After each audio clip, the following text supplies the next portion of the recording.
bagi yang kita masukkan cara yang pertama, yaitu wajah.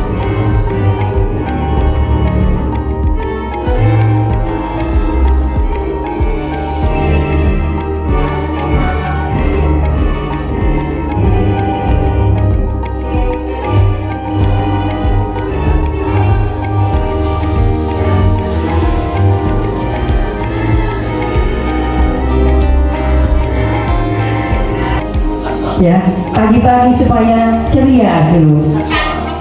Jangan lupa bilang sakitnya. Ya. Sakit perut. Jadi tidak ada ceritanya rapor P5 itu misalnya ada 3 tema yang diambil. Di semester 1 tuh baru selesai 1 tema, nanti keluar rapornya, tidak ada. Jadi P5-nya itu keluarnya 1 kali di akhir.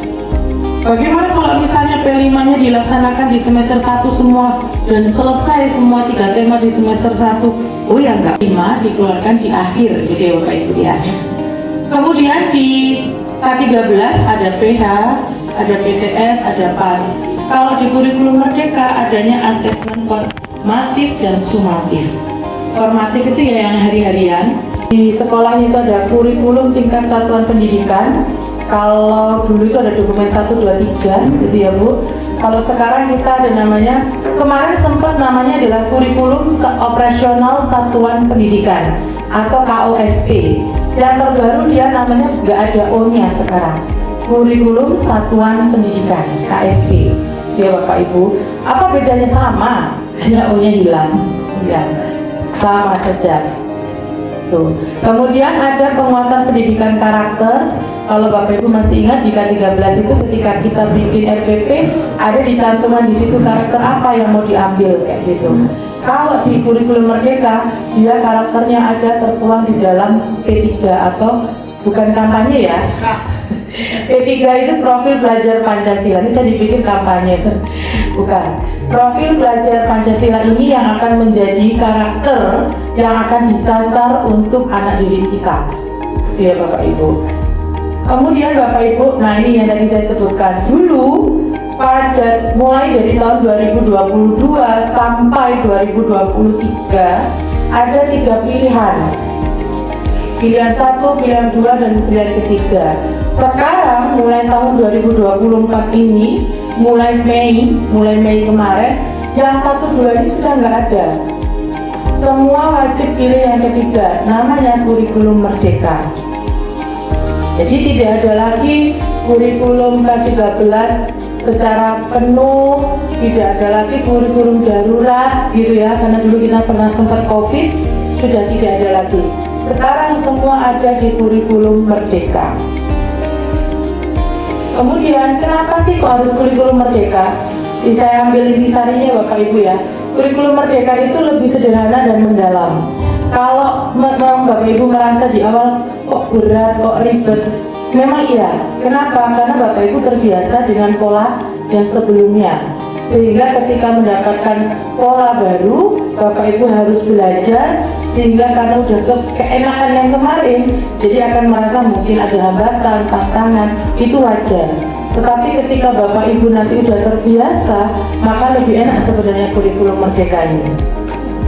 Tapi itu prosesnya juga nggak mungkin setahun, 2 tahun baru bilang enak. Saya 3 tahun ini baru bisa bilang enak. 2 tahun kemarin yang ada kendala ada. Tahun ini ada kendala ada, karena anak saya ada, pilihan berbeda Bapak Ibu. Jadi RPP modul ajar saya itu yang saya pakai di tahun lalu, belum tentu bisa saya pakai di tahun ini. Karena anaknya berbeda. Ya kan? Nah, begitu. Kemudian lebih merdeka. Kenapa kok bisa dibilang merdeka? Dari segi pendidik, nah, peserta didiknya dulu. Tidak ada program peminatan di SMA. Mungkin tadi ada MA ya. Kemudian peserta didik memilih mata pelajaran sesuai minat, bakat, dan aspirasinya. Kemudian guru itu mengajar sesuai tahapan capaian dan pengembangan peserta didik. Dan untuk sekolah memiliki wewenang untuk mengembangkan, mengelola kurikulum dan pembelajaran sesuai dengan karakteristik sekolah sendiri. Jadi sekolah itu bebas. Kalau contohnya, tidak mungkinlah saya di SMP 1 dengan di MTS itu sama, ya kan Bapak Ibu? Ya, karena di sini ada include keagamaan. Kalau kami kan umum, ya. Jadi sehingga di sini boleh, misalnya kebijakan di sekolahnya diikutkan atau tentang keagamaan ini diunggulkan, boleh. Dan itu dikelola oleh sekolah masing-masing. Kebebasannya di situ. Kalau dulu kita kan terpusat. Ini pokoknya adanya ini panduan dari pemerintah yang memberi fleksibilitas untuk merancang kurikulum operasional pada tingkat satuan pendidikan. Jadi sekolah itu dikasih fleksibilitas. Jadi tidak ada intervensi, jangankan dari dinas atau dari kemenang, dari pusat itu tidak ada. Sehingga kalau Bapak Ibu nanti terkait karena Bapak Ibu masih ada namanya kinerja ya kalau swasta ataupun nanti mungkin ada yang pakai pengelolaan kinerja.